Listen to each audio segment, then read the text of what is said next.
Industrial engineer is an engineering profession. ये एक engineering का प्रोफेशन होता है। इंजीनियरिंग मानी इंजीनियरिंग से रिलेटेड काम का प्रोफेशन। प्रोफेशन यानी एक्सपर्ट होना चाहिए इसके लिए। ये एक प्रोफेशन है। जैसे हम क्रिकेट खेलते हैं, एक नॉर्मल क्रिकेट खेलते हैं, लेकिन आईपीएल वाले क्या है, प्रोफेशनल क्रिकेट खेलते हैं। इसी तरह से प्रोफेशन कहते हैं जिसके पास हाई ट्रेनिंग हो उस काम करने की, एजुकेशन हो, उसके पास एक्सपीरियंस हो, तो वो एक प्रोफेशनल होता है। Of that is concern with, और ये क्या काम करता है, concern optimisation of complex processes. Optimisation क्या होता है आपका, ऑप्टिमाइजेशन होता है किसी भी चीज़ को बेस्ट बनाना, या फिर most effective use of situation. किसी भी सिचुएशन का मोस्ट इफ़ेक्टिव यूज़ करना, या किसी भी रिसोर्स का अच्छे से अच्छा यूज़ करना, उसको कहते हैं ऑप्टिमाइजेशन। किसी चीज़ को बेस्ट बना देना। ऑफ कॉम्प्लेक्स प्रोसेसेस, एक तो होती है सिंपल प्रोसेस कि भाई हर चीज़ आसान होती है। जैसे कोई मशीन ख़राब हो गई तो सबको मालूम है कैसे सही होगी, वो तो कोई लेबर भी कर लेगा। लेकिन कुछ कॉम्प्लेक्स प्रोसेस होती है, जैसे कुछ कॉम्प्लिकेटेड हो गया, कुछ अनप्रिडिक्टेड हो गया, जो पहली बार नई प्रॉब्लम क्रिएट हुई, अस्थिर प्रॉब्लम हो गया जिसके लिए नया सॉल्यूशन की ज़रूरत पड़ी। तो इस तरह की हार्ड प्रॉब्लम के लिए उसको क्या करता है, ऑप्टिमाइज़ कर देता है, यानी उस प्रॉब्लम से अच्छा यूज़ कर लेता है, उसको हैंडल कर लेता है, उसको टैकल कर लेता है। प्रोसेस और सिस्टम पूरा होता है आपका मेथड, कि किस मेथड से कंपनी में, इंडस्ट्री में काम हो रहा है, उसका ऑप्टिमाइजेशन, उस सिस्टम से बेस्ट निकाल लेना। ऑन ऑर्गेनाइजेशन, पूरी ऑर्गेनाइजेशन के लिए भी, जो पूरा इंडस्ट्री का ऑर्गेनाइजेशन है उसका ऑप्टिमाइजेशन, बेहतर बनाना। बाय कैसे करता है, डेवलपिंग, कोई चीज़ डेवलप करता है, कुछ भी डेवलप कर दिया, कोई नया मेथड डेवलप कर दिया, ठीक है। इम्प्रूविंग हो गया, कोई चीज़ पहले से है उसको और बेहतर बनाना। डेवलप हो गया, कुछ नया लाना। इम्प्रूविंग यानी पहले से वो था उसको और बेहतर बनाना। या एंड इम्प्लीमेंट यानी लागू करना। क्या चीज़, integrated system of people. Integrated यानी लोगों को इकट्ठा करना। एक इंडस्ट्री में अब बहुत सारे लेबर होते हैं, तो मैनेजर क्या करता है, यानी इंडस्ट्रियल इंजीनियर, वो लेबरों को इकट्ठा कर देता है, पैसों का पूरा इकट्ठा देखभाल करता है कि पैसे कहाँ से आ रहे हैं, कहाँ जा रहे हैं, पैसों का सारा लेन देन इकट्ठा हो जाता है। अलग अलग नहीं होता है कि इसका हिसाब तू रख, इसका हिसाब तू रख, फिर सब मिल के आए, कन्फ्यूज़न क्रिएट हो जाए, ऐसा नहीं। या लेबर को पता ही ना हो, वो कुछ कर रहा है, वो कुछ कर रहा है, सब बोले हम तो अपना अपना काम कर रहे हैं, ऐसा नहीं होता है। सबके अंदर कोऑर्डिनेशन, बॉन्डिंग बना देता है ये, ताकि कोई कंफ्यूज ना हो, कोई गलती ना हो, एररलेस काम हो कंपनी में। और यही कंपनी चाहती है, मैनेजर को इसलिए रखा जाता है। नॉलेज, सारी नॉलेज को वो इकट्ठा करे, कंपनी की जितनी भी नॉलेज है उसको होनी चाहिए। इन्फॉर्मेशन, काम से रिलेटेड जो भी जानकारी हो वो सब बंटवारा करे, जिसका जो काम है उसको वो अच्छे से ट्रेनिंग दे, वो सब कुछ करे। एंड इक्विपमेंट, जो भी सामान है कंपनी के अंदर उसका अच्छे से उसको मालूम होना चाहिए, कौन सा नया सामान है, कौन सा पुराना है, किसको रिपेयरिंग की ज़रूरत है, कौन कितना खर्चा ले रहा है, ये सब कुछ का ध्यान कौन रखता है, मैनेजर यानी इंडस्ट्रियल इंजीनियर। तो ये काम करता है कि इंडस्ट्रियल इंजीनियर वो इंसान होता है जो पूरी कंपनी की देखभाल करता है। ये समझ लो कि मैनेजर होता है वो संभालने वाला, बॉस तो होता है बॉस, उसके बाद होता है मैनेजर, इंडस्ट्रियल इंजीनियर उसका ये काम होता है, ठीक है। तो इसको कहते हैं इंडस्ट्रियल इंजीनियर।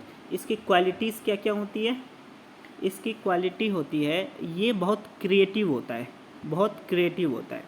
इंडस्ट्रियल इंजीनियर क्या होता है, क्रिएटिव होता है, यानी किसी भी चीज़ को पहले वो इमेजिनेशन कर लेता है, किसी भी प्रोसेस की, किसी भी प्रॉब्लम की अच्छे से इमेजिनेशन कर लेता है, फिर अपना स्किल यूज़ करके उसमें नई चीज़ें प्रोड्यूस कर देता है, और उस सिचुएशन को टैकल कर लेता है बहुत अच्छे तरीके से। उसको कहते हैं क्रिएटिविटी, कोई नई चीज़ ईजाद करना पुरानी चीज़ से, ठीक है, उसको कहते हैं। जैसे आपके पास कलर है, सबके पास कलर है, सब ड्राइंग करते हैं, लेकिन जो क्रिएटिव होगा वो उन्हीं कलरों से बेहतरीन डिज़ाइन कर देगा, और जो नॉर्मल होंगे वो कुछ नहीं कर पाएंगे। तो ये होता है क्रिएटिव। वो इंडस्ट्रियल इंजीनियर या मैनेजर क्रिएटिव होना चाहिए, जो सिचुएशन को अच्छे से हैंडल करे।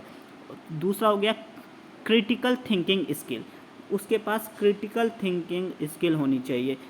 क्रिटिकल थिंकिंग यानी रैशनल, लॉजिकल रीजनिंग और क्लियर, ये चीज़ होता है क्रिटिकल थिंकिंग। यानी कोई भी चीज़ बिल्कुल मेथड से होना चाहिए, ABCDE, जैसे आप क्लास में पढ़ते हो ना, A class, B class, C class, D class. अब अगर मेथड ना हो, क्रिटिकल थिंकिंग ना हो, तो फर्स्ट क्लास से आप डायरेक्ट 5 में तो नहीं जाओगे, कुछ समझ में नहीं आएगा। उसी तरह से सारी प्रोसेस 1 by 1 होता है, और कोई भी प्रॉब्लम हो तो वो उसको क्रिटिकल थिंकर होता है वो, यानी रीज़नेबल कोई भी चीज़ है तो उसकी एक वजह होगी, ठीक है, तो वो वजह को अच्छे से देखता है कि भाई आइडेंटिफाई स्ट्रेंथ एंड वीकनेस, किसी भी चीज़ की क्या स्ट्रेंथ है क्या वीकनेस है वो पता कर लेता है, और अप्रोचेज द प्रॉब्लम। ओके, और ये होता है लिसनिंग स्किल, उसके अंदर लिसनिंग स्किल होती है। लिसनिंग स्किल आपका क्या होगा कि वो सभी से अच्छे से मैसेज रिसीव कर ले, यानी सुनने की स्किल,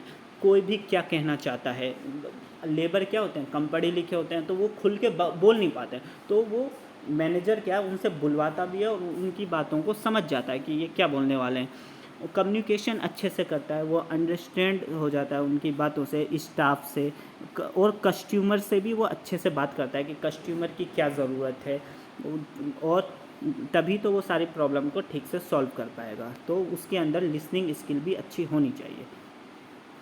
मैथ स्किल होती है उसके पास, ठीक है, मैथ स्किल हो गई। मैथ स्किल क्या हो गई, वो कैलकुलेशन, एनालाइज, एस्टिमेशन हर चीज़ का, कि कितना खर्चा हुआ कितना नहीं हुआ, लेबरों को कितना मिल रहा है, कंपनी ने कितने लगाए हैं, और कहाँ क्या खर्चा हुआ, इंडस्ट्री में बहुत कुछ होता है, तो उन सब की उसकी मैथ स्किल अच्छी होनी चाहिए। फ़ायदा हो रहा है, नुकसान हो रहा है, घाटे में जा रहे हैं, वो जा रहे हैं, ये भी उसके अंदर होती है। प्रॉब्लम सॉल्विंग स्किल, भाई ये तो सबसे मेन है कि इंडस्ट्री में प्रॉब्लम तो आती ही रहती है, तो उसको सॉल्व करने की उसके अंदर स्किल होनी चाहिए। यानी पहले वो प्रॉब्लम को आइडेंटिफाई करे कि प्रॉब्लम क्या है, फिर उसका एनालाइज करे, फिर उस प्रॉब्लम को डिस्क्राइब करे, उसके रूट कोज तक पहुँचे, फिर उसके लिए अल्टरनेट सॉल्यूशन, अलग अलग सॉल्यूशन देखे, फिर उसमें जो बेस्ट सॉल्यूशन है उसका चुनाव करके उस प्रॉब्लम को दूर कर दे। कंपनी यही तो चाहती है कि भाई कोई सारे काम उसके अच्छे से निकले, ये स्किल होनी चाहिए उसमें। और दूसरा आगे स्पीकिंग स्किल, स्पीकिंग स्किल भी ज़रूरी है कि वो आई से आई कांटेक्ट करके बात करे, कॉन्फिडेंस के साथ, उसका गेस्चर अच्छा हो, रिलैक्स हो, सॉरी ना कहता हो और मुस्कुराता रहे, सब उससे बात कर सके, छोटे लेबर हो, बॉस हो, सब उससे अच्छे से बात कर सकें, मिलजुल के रह सके, डर के ना रहे। तो उसकी स्पीकिंग स्किल होती है कि वो क्या बोलना चाहता है सामने वाला समझ जाए, ठीक है। और उसके अंदर राइटिंग स्किल होती है। राइटिंग स्किल यानी रिसर्च अच्छी हो, उसकी आउटलाइनिंग अच्छी हो, जैसे 4 पॉइंट्स होते हैं तो वो उसमें से कुछ आउटपुटिंग, उसकी एडिटिंग अच्छी हो, है ना, टाइम मैनेजमेंट अच्छा हो उसका, ये चीज़ होती है। तो ये सब स्किल उसको चाहिए होती है एक इंडस्ट्रियल इंजीनियर को। नाउ आप देखते हैं role of a industrial engineer. Industrial engineer का क्या क्या रोल होता है, तो फर्स्ट देखते हैं, first developing simplest work method. Simplest work method को वो डेवलप कर देता है इंडस्ट्री में।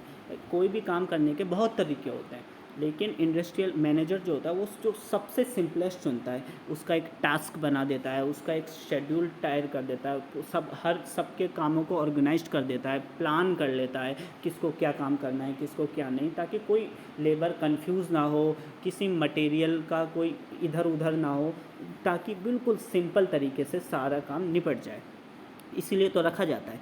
Establishing one of the best way of doing work, वो जो सबसे बेस्ट वे होता है किसी भी काम करने का वो उसको इस्टेब्लिश करता है स्टैंडर्ड मेथड के थ्रू। स्टैंडर्ड मेथड होता है वो मेथड जो स्टैंडर्ड हो, जो सबसे अच्छा हो। जैसे स्टैंडर्ड हो गया, जैसे आप फर्स्ट क्लास में के बाद सेकंड में जाते हो, सेकंड के बाद third fourth fifth six nine 10, तो ये क्या एक स्टैंडर्ड मेथड हो गया। जंपिंग मेथड होता है 1 के बाद आप थर्ड में चले गए, थर्ड के बाद 6 क्लास में चल गए, ये सब नहीं चलता है। कंपनी में ऐसा करोगे तो लॉस हो जाएगा आपको। स्टैंडर्ड मेथड के अकॉर्डिंग एक के बाद एक, तो ये उसका रोल होता है कि वो simplest work method and one of the best way of doing method लागू करता है। सेकंड हो गया इस्टेब्लिशिंग द परफॉर्मेंस स्टैंडर्ड, वो परफॉर्मेंस स्टैंडर्ड को भी ध्यान रखता है।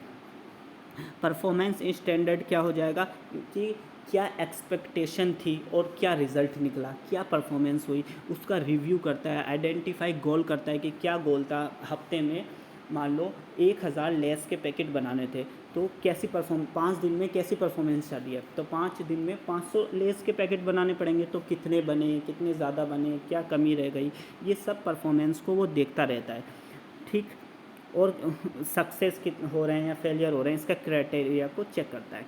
नाउ थर्ड होता है डेवलप करता है साउंड वेज। ये तो बहुत ही ज़्यादा साउंड वेज बहुत ज़्यादा ज़रूरी होता है किसी भी कंपनी में। साउंड वेज सबसे ज़्यादा ज़रूरी होता है किसी भी कंपनी में, क्योंकि ये जो लेबर जो होते हैं वो अपने काम का तनख्वाह लेते हैं, उनको सेटिस्फेक्शन चाहिए होता है, उनकी भी कुछ ज़रूरत होती है, तो कितनी तनख्वाह मैनेजर दे उनको कि वह खुश रहे, वरना क्या होता है कंपनियों में लेबर छोड़ के भाग जाते हैं, तो इससे बड़ा नुकसान क्या होता है कि फिर नए को रखेंगे तो उसको ट्रेनिंग दो, फिर उसको सिखाओ, वो सबसे बात करना सीखेगा, उसको बताने वाला होगा। जो पुराने लेबर होते हैं, एक्सपीरियंस लेबर, उनको कुछ बताने की ज़रूरत नहीं होती, वो पहले से सीखे सिखाए होते हैं। इस वजह से लेबरों का आना जाना ये कंपनी में बहुत दिक्कत होता है। इसके लिए साउंड वेज का इस्तेमाल किया जाता है, यानी उनको इतनी अच्छी तनख्वाह दे कि कंपनी का भी काम बन जाए और वो भी खुश रहे। तो साउंड वेज सबसे इम्पोर्टेंट होता है किसी भी मैनेजर के लिए, कि किसके एक्सपीरियंस के हिसाब से उसको कितनी सैलरी मिलनी चाहिए। इंसेंटिव स्कीम, ये क्या होती है, मोटिवेशन के लिए, प्रमोशन के लिए, किसको प्रमोशन की ज़रूरत है, एनकरेज करने की, मोटिवेशन की एम्प्लॉइज़ को कि भाई तुम्हारा हो जाएगा मोटिवेशन, अच्छे से काम करो, तो वो क्या है प्रमोशन के चक्कर में और अच्छे से काम करने से अट्रैक्ट रिटेन कस्टमर को अट्रैक्ट करता है, ये सब होता है। ये सब उसके रोल होते हैं मैनेजर के या इंडस्ट्रियल इंजीनियर के। नाउ टू एड यानी हेल्प, टू एड मतलब होता है help in the development and design of sound inventory control. Sound inventory control को डिज़ाइन करता है। ये क्या होता है साउंड इन्वेंट्री कंट्रोल, जैसे कि किसी भी चीज़ की एक्सपायरी डेट क्या है, कोई सेल कितना बिक रहा है, क्या उसका डेड स्टॉक है, क्या मार्केट में वैल्यू प्राइस है, क्या वो मार्केट में उसकी मांग है, डिमांड है, उस हिसाब से कंपनी कितना बना रही है, इस चीज़ को वो डिज़ाइन करता है। साउंड इन्वेंट्री कंट्रोल करता है कि भाई ऐसा ना हो कि मांग ही ख़त्म हो जाए और हम लाखों बना दें और वो सब ख़राब हो जाए, ऐसा नहीं होना चाहिए। उसको हालात की, उस वक्त की सिचुएशन की खबर होती है। Sound way in progress size and economic lot size, और फिर होता है डिटर्मिनेशन, पता लगाता है इकोनॉमिक लॉट साइज़, ये उसी में आ गया आपका। इकोनॉमिक लॉट साइज़ आपका क्या हो गया कि भाई डिमांड कितना है, ऑर्डर कॉस्ट कितनी है, होल्डिंग कॉस्ट कितनी है, उसको एक होता है ना ऑर्डर आपको मिला 1 लाख का, अब आप क्या कर रहे हो, आपका 50,000 बनाने में लग गया, 50,000 स्टोर करने में लग गया, 30,000 आपका ट्रांसपोर्टेशन में लग गया, तो आपके लग गए 1.5 लाख और आपने बेचे उसको 1 लाख में, तो 50,000 का नुकसान हो जाएगा। तो ये सब चीज़ों का ध्यान रखता है वो economy lot size. Work and work progression, work चल for each stage of production, यानी वर्क प्रोडक्शन में हर स्टेज पर वो ध्यान रखता है कि सब कुछ ठीक चल रहा है वर्क या नहीं चल रहा है, हर दिन 100 माल बन रहे हैं नहीं बन रहे, ये सब चीज़ों का भी वो ध्यान रखता है, कोई चीज़ बैलेंस में हो रही है नहीं हो रही है, सब कुछ ठीक है। नाउ अगला to assist in prepare job description, ये टू असिस्ट और एड ये दोनों ही होता है, हेल्प होता है, यानी preparing in detail job description. जैसे कोई छोड़ के चला जाता है ना, तो उसके लिए फिर मैनेजर को ही नए एम्प्लॉई को हायर करना पड़ता है, इंटरव्यू लेना पड़ता है, तो उसके लिए जॉब डिस्क्रिप्शन देता है कि भाई जॉब की क्या रिक्वायरमेंट्स है, क्या ड्यूटीज़ है, क्या रेस्पॉन्सिबिलिटी दी जाएगी, क्या स्किल रिक्वायर्ड चाहिए जॉब की और job specification for each job. Specification यानी क्या क्या क्वालिफिकेशन चाहिए इस जॉब के लिए, पर्सनैलिटी चाहिए, ट्रेड चाहिए, लोकेशन क्या है जॉब की, ऑब्जेक्टिव क्या है, ये सारी चीज़ें मूल्यांकन करता है वो मैनेजर, ये इसका रोल होता है। डेवलप कोस्ट रिडक्शन सिस्टम को डेवलप करता है। ये तो आप समझ सकते हैं कि भाई कोई भी कितना कच्चा माल आ रहा है और हमारी तरफ से उस पर क्या वर्क हो रहा है, फिर वो कितना बिक रहा है, तो कोस्ट रिडक्शन, आपको कोस्ट को रिडक्शन करना, कम करना, ताकि कंपनी का खर्चा कम हो, फ़ायदा ज़्यादा हो। इसी के लिए तो सब सारी कंपनी चलती है भाई, है ना। प्रोडक्टिविटी के लिए रखा जाता है और क्वालिटी के लिए रखा जाता है। कोस्ट कंट्रोल प्रोग्राम वही हो गया, कोस्ट को कंट्रोल करता है वो, कहीं फालतू फिजूल में खर्चा तो नहीं हो रहा कुछ एक्स्ट्रा। स्टैंडर्ड कोचिंग सिस्टम, ये भी ओके चीज़ हो गई। And sound selecting site, sound selection क्या हो गया आपका, काम का बंटवारा। साउंड सिलेक्शन काम का बंटवारा, सबको अपना अपना काम दे दिया जाए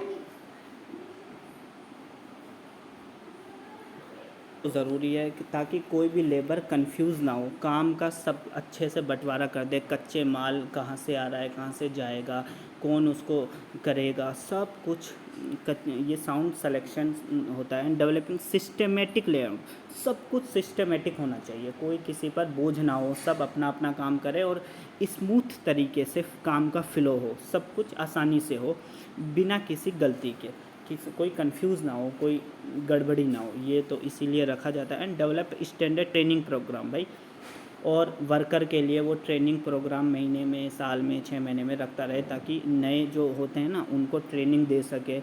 level of organisation, various level of organisation, organisation के अलग अलग लेवल होते हैं उस हिसाब से। For effective implementation of various improvement programme, improvement programme को इफ़ेक्टिव तरीके से इम्प्लीमेंट करता है। इम्प्रूवमेंट प्रोग्राम यानी कोई भी कंपनी आइडियल तो होती नहीं है, सब में कुछ कुछ कमियां होती है, तो उसको इफ़ेक्टिव तरीके से इम्प्लीमेंट करता है इम्प्रूव करने के लिए। ये चीज़ होती है role of a industrial engineer का। नाउ अब देखते हैं इंडस्ट्रियल इंजीनियर की रेस्पॉन्सिबिलिटी क्या हो गई। ये तो रोल में ही आ जाएगा ना, रेस्पॉन्सिबिलिटी टू रिव्यू करता है प्रोडक्शन को, प्रोडक्शन शेड्यूल, प्रोसेस को, स्पेसिफिकेशन रिलेटेड इन्फॉर्मेशन, ये सब डिटेल हो चुकी है। डिज़ाइन करता है प्रोडक्शन प्रोसेस को, मैक्सिमाइज एफिशिएंसी, एफिशिएंसी यानी कोई काम की एफिशिएंसी को मैक्सिमाइज़ करता है ज़्यादा से ज़्यादा, यानी एक दिन में अगर 100 लेस के पैकेट बन रहे हैं तो मैनेजर चाहेगा काश 150 बन जाए, तो वो जाएगा तो ज़्यादा एफिशिएंसी होगी तो फ़ायदा भी होगा। रिड्यूस वेस्ट, और वेस्ट को कम करे भाई, वेस्ट तो हो गई उसको कम से कम रखा जाए, ठीक है। और डेवलप एंड इम्प्लीमेंट प्रोग्राम हो, डेवलपिंग एंड प्रोसेस इम्प्रूवमेंट, ये करता है प्रोसेस को डेवलप इम्प्रूवमेंट करता है। Design control system, minimise cost production, ये सब तो हम पढ़ चुके हैं, ठीक है।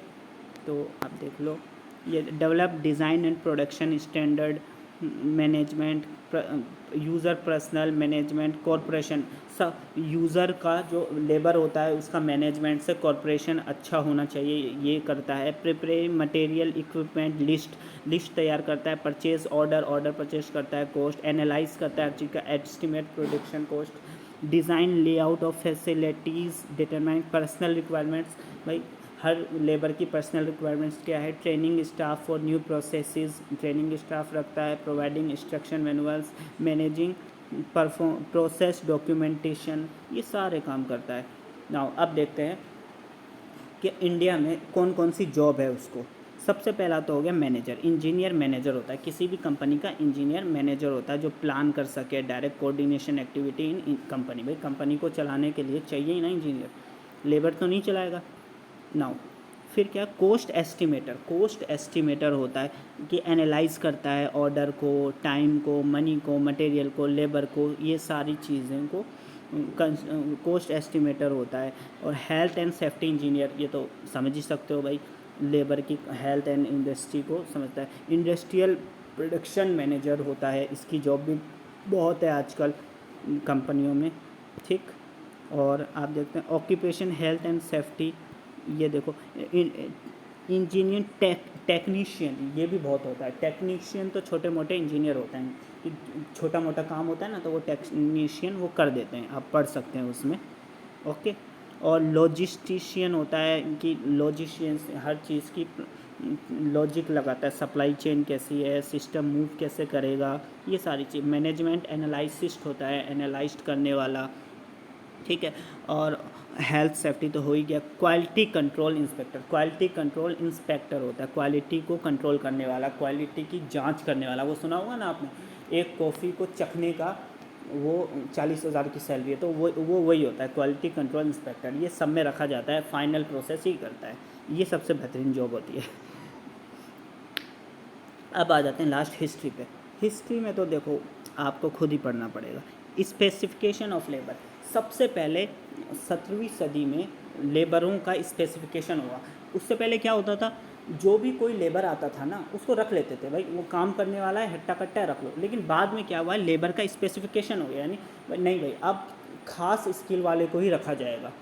इस तरह से 17वीं सदी में, तो इससे क्या हो गया, प्रोडक्टिविटी बढ़ गई, एफिशिएंसी बढ़ गई कि अब हर बंदा सैलरी उतनी ले रहा है और काम अच्छा कर रहा है, एक्सपर्ट है, तो इससे कंपनियों को फ़ायदा होने लग गया। ये कब हुआ, कैसे हुआ, ये सब पढ़ने की बातें हैं, ठीक। और फिर देखो आप चार्ल्स बेबेज का पढ़ लेना। चार्ल्स बेबिगम इसने क्या किया था, इसने ऑन द इकोनॉमी मशीनरी लाया था, मशीनरी मैन्युफैक्चर लाया था सन 1800 में। उसके बाद इसी तरह आपको हिस्ट्री में बना बनू के लिख देना है, पॉइंट पॉइंट छाट के। और डिटेल एलिमेंट्स हो गया, ये इसमें लिख दोगे। इंटरचेंजेबल पार्ट्स आ गया कि भाई एक जगह से दूसरी जगह से क्या पार्ट्स चेंज होने लगे, शिप जैसे आ गए। तो पहले कंपनियों का एक ही देश में बनता था सब कुछ, अब इंटरचेंजेबल हो गया, तो क्वालिटी अच्छी बढ़ गई लोगों की, कंपनियों की। ये हो गया आपका। फिर आपका क्या हो गया, पोइनियर्स हो गया, यानी पोइनियर्स टेलर ठीक है। और साइंटिफिक मैनेजमेंट आ गया आपका कि मैनेजमेंट जो है वो साइंटिफिक हो गया बिल्कुल। पहले क्या होता था, मैनेजमेंट कोई भी सब लेबर अपना मालिक, वो अपना मालिक, सब अपना मालिक, ऐसे चलता था। फिर धीरे धीरे सुधार होता चला गया हिस्ट्री से बाद में। ये हो गया, बाकी आप पढ़ते रहो, ठीक है। फिर आई हस्बैंड वाइफ का फ्रेम ब्रेथ और लिनियर ब्रेथ। इन्होंने क्या किया, इन्होंने यूनिवर्सिटी में यूनिवर्सिटी में इस सब्जेक्ट को पढ़ाया जाने लगा कब, 1868 में पहली बार यूनिवर्सिटी में इस चीज़ को पढ़ाया जाने लगा, ठीक है। इन्होंने भी अच्छा काम किया। इंडस्ट्री ऑफ एन, और अब क्या है नाउ, फिर क्या है 1908 में पहला कोर्स बन गया, 1908 में कोर्स बन गया इंडस्ट्रियल इंजीनियरिंग का, ये भी अच्छी बात है। 1912 में क्या हुआ, 1912 में आपका organisation along with relationship, organisation दूसरे के साथ मिलकर काम करने लग गई। पहले एक ऑर्गेनाइजेशन कंपटीशन में अपना अपना करती थी, अब क्या हुआ, उनमें क्या हुआ, वो हो जाती है ना, दो कंपनियां मिल के काम करती है, जैसे बैंक मिल जाते हैं, वो सब होने लग गया 1912 में ये सब चीज़ें। फिर उसके बाद आप देख लोगे हेनरी फोर्ड आपको मालूम ही होगा, जो जिसकी कार है वो आया। उसने क्या किया, उसने टाइम असेंबली कर दी। टाइम असेंबली क्या है कि भाई हर चीज़ टाइम पर हो, पार्ट्स टाइम पे लग जाएं, इससे क्या है इफ़ेक्टिवनेस बढ़ गया। फिर 1927 में क्या हुआ, बिजनेस एंड टेक्नोलॉजी। 1927 में क्या हुआ, कंपनियों में टेक्नोलॉजी आ गई, टेक्नोलॉजी से बिज़नेस होने लग गया। जैसे आज होता है ना टेक्नोलॉजी से ऑनलाइन शॉपिंग वॉपिंग, तो 1927 में इसकी शुरुआत हो गई थी अमेरिका वगैरह में। फिर क्या हुआ, कंप्रेहेंसिव क्वालिटी, फिर क्वालिटी पर ध्यान देने लग गए। पहले क्वांटिटी पर ध्यान देते थे, अब क्वालिटी पर ध्यान देने लग गए, ठीक है। क्योंकि अब पहले लोग चीज़ें सिर्फ ज़रूरत के हिसाब से ख़रीदते थे, अब तो दिखावे के लिए ख़रीदते हैं, भाई मुझे अच्छी कार चाहिए, मुझे बाइक चाहिए। तो ये सब कब हुआ, इसकी शुरुआत हुई कंपटीशन, ये टोटल कंट्रोल, ठीक है, अमेरिका। फिर देख लो आप ये टेलर, ये तो सबसे इम्पोर्टेंट है पूरे इंडस्ट्रियल इंजीनियर में, इसका नाम, इसने बहुत बड़े बड़े काम किए। तो इसकी आप डिटेल देख सकते हो, कब पैदा हुआ, ये हुआ। अगले नेक्स्ट यूनिट में इसकी पूरी डिटेल पूछी जाती है भाई, 8 नंबर का इसके बारे में पूछा जाता है। तो FW टेलर सबसे इम्पोर्टेंट है, 8 नंबर का आपका पूरा। इसने क्या किया था, स्पेशल क्या था, इसने मैकेनिकल इंजीनियर, इसने क्या है मशीन परफॉर्मेंस पे ध्यान दिया कि मशीन, भाई अब क्या है, तुम लेबर को छोड़ो, मशीनों को ले आओ। फिर मशीन काम करने लग गई, भाई जो 10 लेबर मिलके करते थे उस मशीन में काम करना लग गया। तो इसने सबसे बड़ा, इसकी वजह से क्या है पूरा मशीन इंडस्ट्री में पूरा बदलाव आ गया। तो ये इसलिए सबसे ज़्यादा इम्पोर्टेंट रखता है। फिर उसके बाद आप मॉडर्न प्रैक्टिस, मॉडर्न में क्या हुआ, 1960 में क्या हुआ कि भाई decision support system, supply chain, materials, inventory, production, ये सब, ट्रांसपोर्टेशन इजी हो गया। और भी देख लेना, एक एक वर्ड छापते रहना, ठीक है। उसके बाद जापानियों ने क्या किया, जापानियों ने लेवल क्वालिटी और प्रोडक्टिविटी बढ़ा दी जापानियों ने, जैसे आज चाइनीज़ बढ़ा रहे हैं। और 19वीं सेंचुरी में सब कुछ ग्लोबलाइजेशन हो गया, जैसे फेसबुक हो गया ना, अमेरिका की कंपनी और हम चला रहे हैं, तो ये ग्लोबलाइजेशन हो गया। तो इस तरह से पूरी इसका हिस्ट्री है। आप चाहो तो कितना भी लिख सकते हो उसमें, मैं इतने सारे पॉइंट्स है, कोई भी 5-10 पॉइंट्स याद कर लो, उस पर 8 पॉइंट तो बहुत हो गए, 8 पॉइंट लिख के पूरा जितना पूछेगा उतना बता दो। तो ये पूरा आपका हो गया इंडस्ट्रियल इंजीनियरिंग का पूरा। और अगर आपको नोट्स चाहिए इसके तो वो नोट्स आप डिस्क्रिप्शन में ले सकते हो। शुक्रिया।